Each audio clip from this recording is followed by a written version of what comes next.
அவர்கிட்ட விவாகரத்து கேட்டு போட்டிருக்காங்க. அவர் ஒரு கூட்டத்தில் பேசும்போது இந்த பிரச்சனையெல்லாம் நான் பார்த்துக்கிறேன், நீங்கள் அதை பற்றி வருத்தப்படாதீங்க அப்படின்னு சொல்லிட்டு அவருடைய ரசிகர்களுக்கும் அவர் மகளிருக்கும் சொல்ல நீங்களாம் வருத்தப்படாங்க. ஆனால் இதில் ஒரு விஷயம், நான் அந்த போன தடவை பேசும்போது நிறைய பேர் தாவகாவை சேர்ந்த இளைஞர்கள் என்ன திட்டி பேசியிருந்தாங்க. எப்படி நீங்கள் அப்படி சொல்லலாம், எங்கள் தலைவரோட பர்சனல் விஷயத்தில் தலையிடுறாங்க. நான் பர்சனலாகவே போகல, அவங்க விவாகரத்து பண்ணுறாங்க பண்ணலைன்றது பிரச்சனை கிடையாது. ஆனால் பொதுவெளியில் அவரை பற்றிய பேச்சு வந்துருச்சு, அவருடைய அந்த பர்சனல் லைஃப் வெளியில் வந்துருச்சு.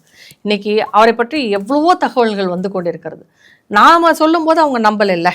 நயனா நாகேந்திரன் அவர்கள் சொன்ன உடனே அவ்வளோ குதிச்சாங்க. இன்னைக்கு ஒரு நிகழ்ச்சிக்கு அவர் வந்திருந்தது, த்ரிஷாவோட சேர்ந்து வந்ததும் யாருக்கும் வாயை திறக்க முடியல. அது அவருடைய இஷ்டம், யார் கூட வேணாலும் வரலாம், நீங்கள் யார் கூட வேணாலும் வாங்க. ஆனால் தனி மனித ஒழுக்கன்றது ஒன்று நம்ம வச்சு தானே பேச முடியும். அப்போ சங்கீதா என்னும் ஒரு மனைவி சில விஷயங்கள் அவர் கணவரை பற்றி சொல்லும்போது அதை எப்படி நமக்கு எடுத்துக்காமல் இருக்க முடியும்? அவங்க வீட்டுக்குள்ளே இருக்கிற வரைக்கும் தான் அது தனிப்பட்ட பிரச்சனை. அது என்றைக்கு பொது வெளியில் வருகிறதோ அப்போ அது பொது பிரச்சனை ஆயிடும். அவங்க அது போல அண்ணாமலை அவர்கள் இதை பத்தி எல்லாம் பேசக்கூடாது, நம்ம அது அவங்க தேவையில்லை என்பதுதான் என்னுடைய கருத்து. ஆனால் மேலும் மேலும் அது வெளியில விஷயமாக வரும்போது நாம அது எப்படி காமெண்ட் பண்ணாம இருக்க முடியும்? இதே தாவகாவை சேர்ந்த இளைஞர்கள் நீங்க திரு கருணாநிதி அவர்களை பற்றி பேசலையா?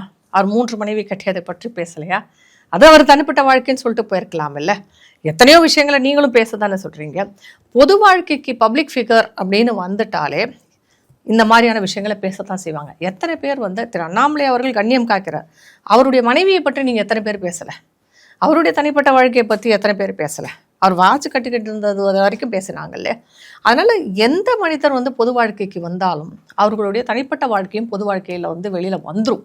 அதை நம்ம யாருமே தடுக்க முடியாது. நம்மளுடைய கேள்வி அது அல்ல, அவர் விவாகரத்து பண்ணுறதில்ல.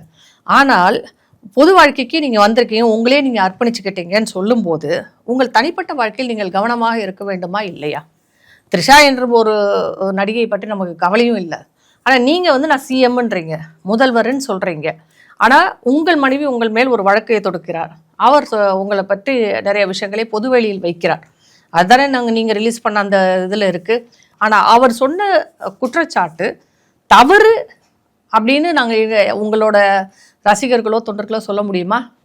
இல்லையே. இன்றைக்கு நீங்கள் இன்னொருத்தரம் கூப்பிட்டு வரீங்க, சரி அப்போ பொது வெளியில் சொல்லுங்கள், நானும் அவரும் நண்பர்கள் மட்டும்தான், நாங்கள் 2 நண்பர்களாக இருக்கிறோம், என் மனைவி தவறாக புரிஞ்சுக்கிட்டான்னு நீங்கள் சொல்லலாமே. அதை கிளியர் பண்ணலாம்ல. இவ்வளோ பேச்சு பேசுகிறீங்க, தீய சக்தி திமுகன்றீங்க, அவர்களை பற்றி பல குற்றச்சாட்டுகளை வைக்கிறீங்க. உங்கள் மேல் வைக்கும் குற்றச்சாட்டுக்கு ஏன் பொதுவெளியில் ஒரு மறுப்பை தெரிவிக்கக்கூடாது?